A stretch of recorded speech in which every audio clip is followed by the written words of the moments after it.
Hi, I'm Matt. And I'm Tom. And this is the Park Bench. Which may look a little bit different than normal, particularly if I kind of do some, close-up weird lens stuff going on here. Now, last time you saw us... Yes. We'll get into the weirdy-looky in a second. Ooh. Now, last time you saw us, we were on a different bench. We've had to move because a lady came up to us and went, "This is my bench, get off."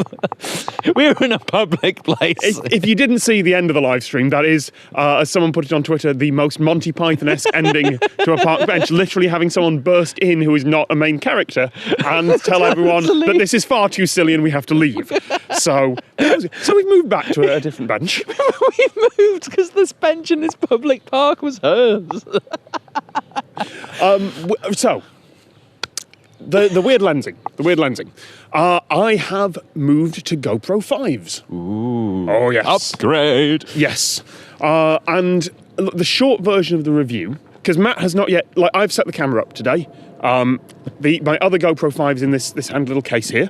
Matt has not yet seen it, so I'm going to show you the thing. Cool. But the short review of this is if you own a GoPro earlier than a 5 and you have the budget to upgrade immediately. It is worth it. Even from a 4? Even from a 4.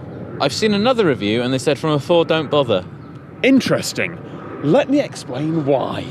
Ooh, it's like Jack and Ori. I just realised that this is actually out of camera shot, so I just made a really weird movement there. So let me just and a zipping noise, which in hindsight.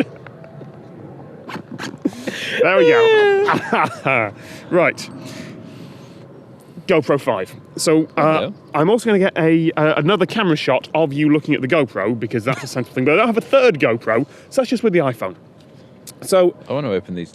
It is obviously as soon as I pick up a technological thing, I stumbled over that word, didn't I? I want to open it and break it. Okay, well don't break it, but you can open little bits because the first thing about this is it is naturally waterproof. Yeah. Like you don't need the extra. That's the battery compartment. There you go. Oh yeah. Battery and SD card go in just under there. There we go. And that clips in, and then your connectors. Yep, go ahead. Just pull it down. There's a knack to it. You kind of have to learn. Hold the mic. Hold the mic. Holding the mic. You just push that out. In and out. Like. Wait, is that the right bit?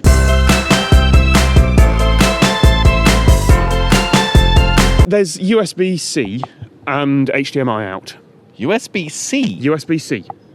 Ooh. Brand new, high bit rate. Like I still take the SD card out myself. Yeah. But it's it's not that bad. So I've read one thing about this. Yep. And that it has one button. It has two. It has two. Two? Does have the second button just under your finger there. Okay. So there's one button on the top that's your shutter button, just there. And then one button on the other side, there we go. That is your power and also your highlight button. So if you want to say, oh, this is where to say and use the GoPro native software, you can do that there. Now, from what I've read, you can just hit the go button and it immediately turns on and starts filming. You can do it. Hold down the shutter button and GoPro Face. There we go. That's it. It's rolling. Simple as that. That's in time-lapse mode. It is in time-lapse mode. So you did something there. I don't know how you did it, but it is in time-lapse mode now. So Sorry, you may not have noticed this before. You'll see it if you look at my behind the scenes on the damage repair instructional unit video. Every time I turn a GoPro on, I pull a stupid face because when you hit go, you're standing right in front of it and the camera's pointing at your face. All right, I've now got this turned on, so it's on regular video mode for you. Gear review. So your first thing is your touch screen. That is a built-in, really, really nice. Ooh, that's easy to use. Yes. And as someone who's struggled with the old GoPro 3 and GoPro 4, having something where you just tap things and it works is really nice. And this is currently set in 30 frames a second, so this is in US mode. Yeah. Because we were in the US a few weeks ago. It does UK as well. If you choose a setting that it can't support, it will then send you over to the other menu to tell you. So if you try and pick 240, it'll say, no, you need to pick another resolution first. They've done a lot of work on the user interface on this, and it's really, really nice. And it does 4K? Yeah, it does 4K 30. It does... Or 25 if you're in Europe. Yep. 2.7K in 60, and then it just gets better from there. Obviously, you can then do wide in 4K. Yeah, you can, but if you switch back to 2.7, you will notice that you've got a new option there, and this is the big reason I recommend upgrading. You've got wide, you've got medium, you've got linear. Tap that to activate it. Oh, what? So this is why it looks a little bit weird on this camera shot out here on the outskirts. It is doing live, real-time lens correction in camera. Oh, it's doing stabilisation as well. I was going to get to that, yeah. So a GoPro, every GoPro before this has all GoPros have a very wide-angle lens, which means that there is distortion in the vision all the way around, which is why it looks all... It looks like a 90s rap video. Yeah, it looks like a 90s music video, to be fair. Yeah, it does. And that's why you get the whole bulging of stuff in the middle and on the outside. And in Adobe Premiere, you can put a filter on that where it just squidges the entire video. Yeah. So you end up with something that's flat. So all your straight lines in a normal GoPro video will sort of bulge out from the middle. Yep.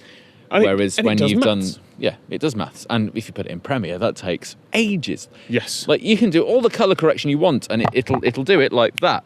If you... Why did I swap my hand just so I could fit my fingers? But if you try and do the lens correction, it can add half an hour onto the render of a 5-minute video. It's a second a frame for 1080, at least on my PC, about the same on yours. This is doing it live? Yeah, live. In camera, automatically. I think it's doing by sampling different things on the sensor. Or something like that. Do you want to... set that rolling. There you go. So it's doing that live and in real time. It's also doing stabilisation in real time. Not through an optical thing, just by subsampling different pixels on the thing. It seems to deal with rolling shutter really well. It seems to deal with everything really, really well. For a lot of the shots, on my Spain video, on all the Spanish ones that are filmed with the GoPro, Paul is just holding it like this, hands are shaking. That was filmed on the GoPro? Oh, yes. Oh, I want one. There we go. Yes, okay. That's the reason I think it's worth upgrading. Because, as I say, filming in wide again, you can see the bulging going on. It's got stabilisation in real time, and it's good. It's got lens correction in real time, and it's good. And above everything else, those are the reasons. Now, if you swipe right to left on there, let me just start this going again. If you swipe right to left, you've got the Pro Tune settings. So, you can change your ISO, your white balance, your shutter. Yeah, everything in real time. Oh, you can do it so that it's not all over contrasty. Like... Yeah, it will film in log colour, but more importantly, tap the EV comp button, and it will give you a preview of your exposure compensation in real time on the display. Yes. It's a tiny thing. It should have been there a long, long time ago. It's little things like that that seem to make it worth it. I wonder if anyone's ever done a gear review like this on a park bench before. I mean, this is essentially a gear review, but what I'm saying is this thing works. I've been filming a lot of stuff with it because the iPhone's lovely, but it loses audio, video, syncing a lot of editing programs because it does variable frame rate. The old GoPro was great, but everything was fish-eyed and a pain to correct. This seems to make everything just work. He's just seen his face. I can literally just put the photo up on screen, Matt. You don't have to. Yeah, but you can cut it while I hold it up, so then it looks all smooth. Oh yeah, nice. Like you could map the image while I do that, but you're not going to. No, I'm not going to do any of that. But you know what? It'd be easier because it's in linear. Okay, this is really cool. There are a lot of other things. My chief problem at the moment is the GoPro app. Chief problem? Which is now upgraded and requires you to sign in with an account just to connect your camera. The DJI stuff makes you do that as well. It's a bit annoying. Ben Brown out in Greenland when I was filming the stuff there had to find Wi-Fi at the first place we stopped in Greenland because he hadn't activated his new drone yet. Yeah. And it's whoever made that decision that you have to activate the drone online before you use it. That is a safety thing, so then the drone is registered to you, so when you lose it... I realise that makes sense, but a skip this for a few days button would be really handy. Yeah. Like, I've seen complaints online from people who went, well, my GoPro app automatically updated while I was on Wi-Fi, and now I'm in the field, and I can't. Yep. So there are some poor decisions in there. There are also some other interesting decisions there. The GoPro Super Suit, as they now call it, which is what they call the old style case. No, that's the skeleton case. Which you don't need the waterproof case for it anymore because it is waterproof. It is 10 metres waterproof, right. But the Super Suit requires you, which is what they're calling what was a standard case, requires you to remove some of the lens cover apparently. Really? And that feels a bit, yeah, because it fits in really, really tightly, and that feels a bit wrong. Also, without a standard case on it, I know it's meant to be a really, really tough lens. I am worried this is going to get scratches and smears on and things like that. That said, the thing's waterproof, the thing's robust. This is why I say, yes, if you can afford the upgrade, it is worth the upgrade. It's Gorilla Glass though, isn't it? It's meant to be, yeah. Also, microphones, there are 3 of them. It will either do stereo, or it will do really fancy mathematical wind reduction, like it's doing stabilization, in real time on the camera. I've tested that now by putting it to a zip line, which you'll see that video actually you should have seen that video by the time it's gone out. Didn't work on a zip. Turns out 80 miles an hour, no, it can't cope with that. But with a bit of wind noise, yeah, it's not as good as this mic, it's not as good as an iPhone, it's not as good as doing anything with a lav mic, but it'll do in a pinch.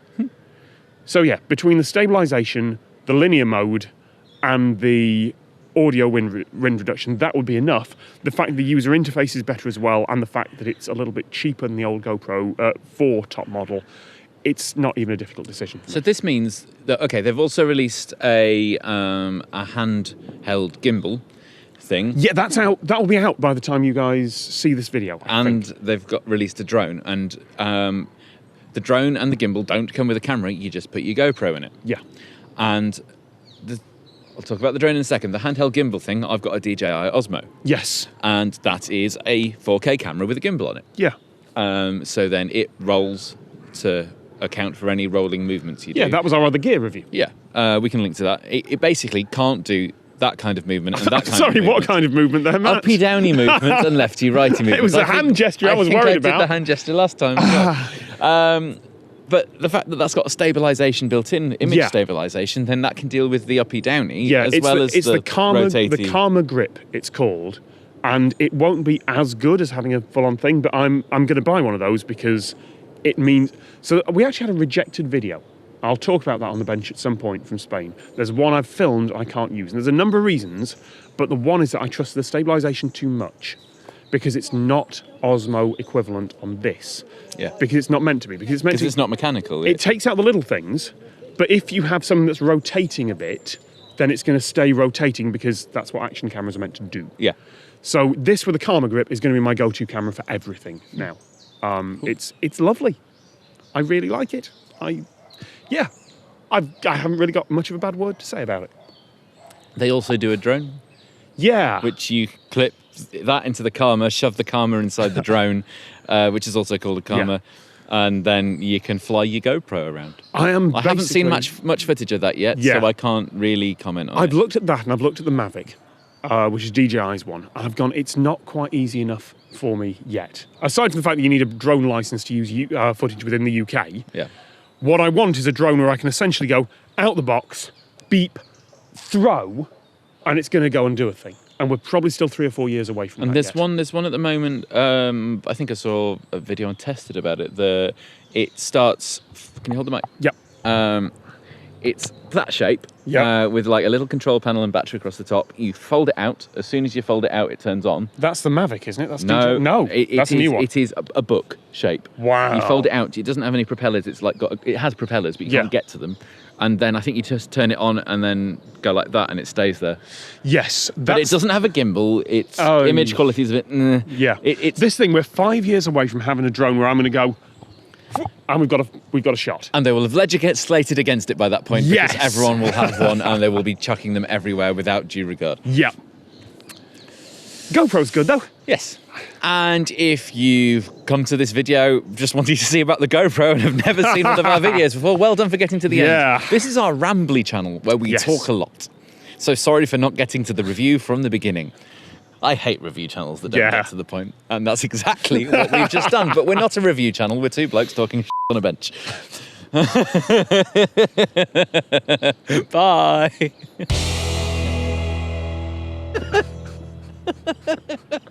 Hi, I'm Matt. And I'm Tom. And this is the park bench.